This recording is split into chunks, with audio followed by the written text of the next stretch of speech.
नमस्कार, मी पंजाब डक. राज्यामध्ये आज बऱ्याच ठिकाणी म्हणजे पश्चिम महाराष्ट्राकडे पावसाला सुरुवात होणार आहे, म्हणून हा अंदाज लक्षात घ्यायचा. मग तो सांगायचं झालं तर पाऊस तुम्हाला एक सांगू इच्छितो.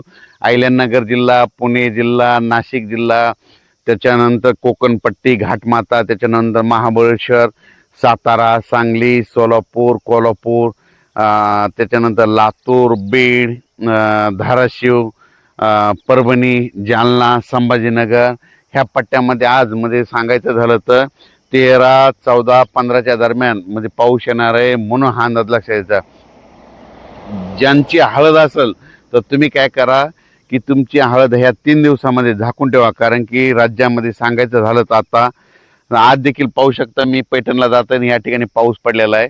तर पैठणला जात असताना या ठिकाणी आष्टीकडे पाऊस पडलेला आहे. आणि त्याच्यानंतर राज्यातल्या सर्व शेतकऱ्याला सांगितलं आज 13 तारखेला मात्र राज्यामध्ये बऱ्याच ठिकाणी पावसाचं आगमन होणार आहे, म्हणून हा अंदाज लक्षात घ्यायचा.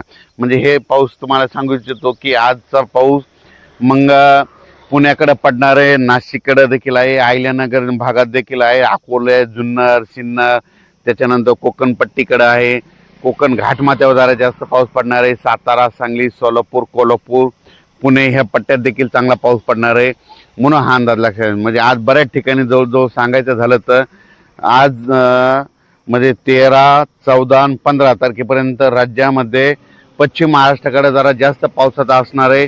ज्यांची हळद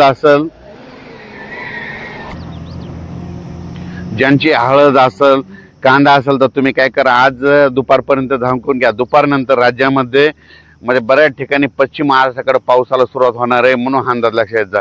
पश्चिम महाराष्ट्राकडे म्हणजे सांगायचं झालं जास्त पाऊस कोल्हापूर जिल्ह्यात पडणार आहे, कर्नाटककडे खूप पाऊस पडणार आहे, म्हणून कर्नाटकच्या शेतकऱ्यांनी देखील अंदाज लक्षात घ्यायचा. म्हणजे सांगायचं झालं तर कर्नाटक मान्सून पूर्व पाऊस आहे. आणि सगळ्यात महत्त्वाचं, शेतकऱ्यांना शेतीचे कामे करून घ्या. आजच्यानं 24 दिवस पाऊस राहिलेला आहे, म्हणजे कंप्लीट 5, 6, 7 जूनच्या दरम्यान मान्सूनचा पाऊस येणार आहे.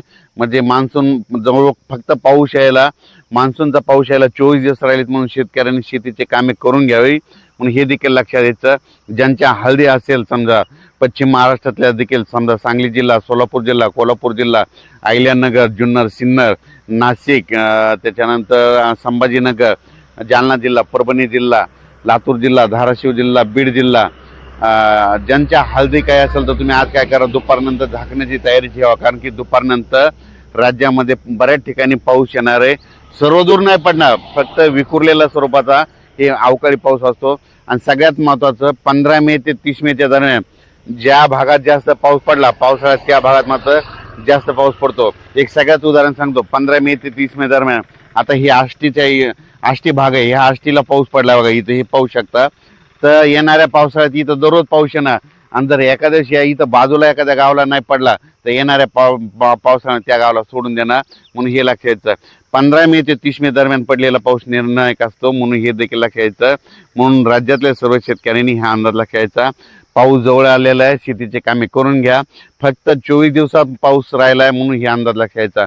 मान्सून उद्या 16 किंवा 17 तारखेला अंदमान बेटावर दस्तक देणार आहे, त्याच्यामुळं यावर्षी लवकर पाऊस येऊ शकतो, म्हणून हे देखील सर्व शेतकऱ्यांनी लक्षात घ्यायचं. अचानक वातावरणात बदल झाला तर लगेच एक मेसेज दिला जाईल. धन्यवाद.